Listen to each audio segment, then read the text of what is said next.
Yeah, I wanted to ask you about your sense of character design. You mentioned animation. I know that you're an animation buff, and that you really look carefully. You look far afield from the comic book page for forms of influence. So, for example, like Kawamoto's work, right? I was going to say, wow, if I did that, that would be kind of cool to do that. Toshihiro Kawamoto's character design work for Cowboy Bebop, which many of you will be familiar with that anime franchise. You pulled, some inspiration or some lessons from this. Let's take a look at Danny, right, versus going back here a moment to Luke. So this is Iron Fist and Power Man, respectively, from the current series that you're doing.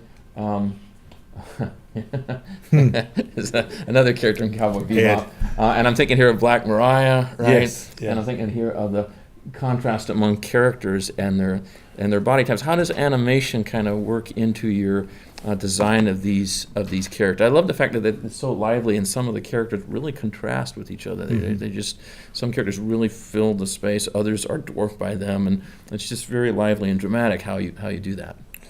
Well, yeah, everything you said.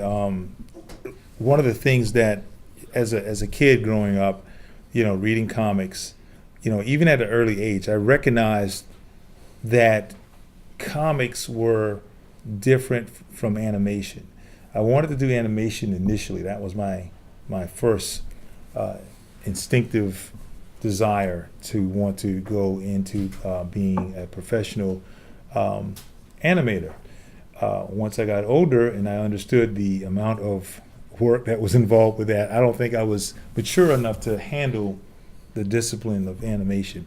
I wasn't mature enough to handle sequential art either, but the drawing aspect of it was a lot more, it was more tangible. I can totally wrap my mind around a single image drawing. That's what comics, basically is. Of course, there's sequential drawings, but that single image drawing, the cover, pin-up, splash page image, I could wrap my mind around. But the thing that subconsciously I would imagine, I just started to think more subconsciously more on how the Hulk is a different shape than Spider-Man.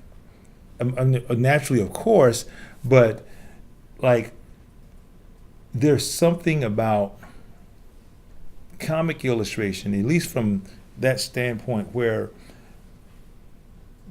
their proportions and their silhouettes were very similar to me.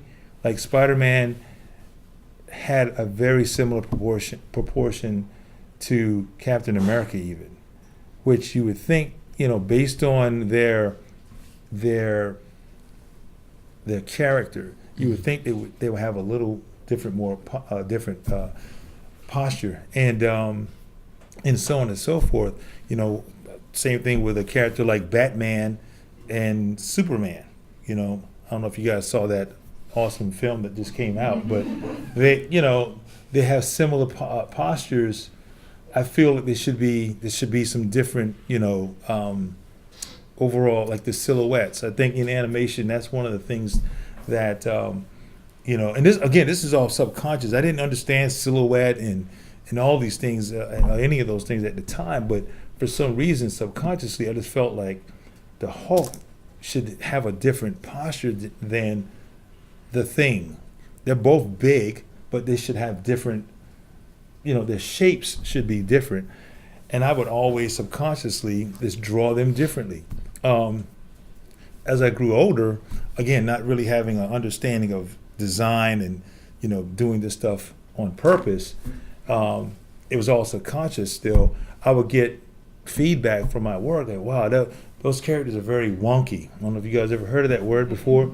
That word plagued me for for at least 6 years of my professional life. You were pushing it too much? Pushing it too much, and they couldn't even say that because they didn't understand it.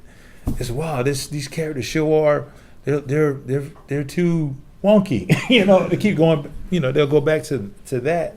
And that was one of the things that, for me, it was frustrating for a short period of time. But eventually, after really understanding, from both aspects, from animation and comics and how, from a academic standpoint, I really started to gain that understanding of, wow, this is all about silhouette. It's about, there's a lot of narrative in these different proportions. You already can tell who they are just by looking at their proportions, their shapes.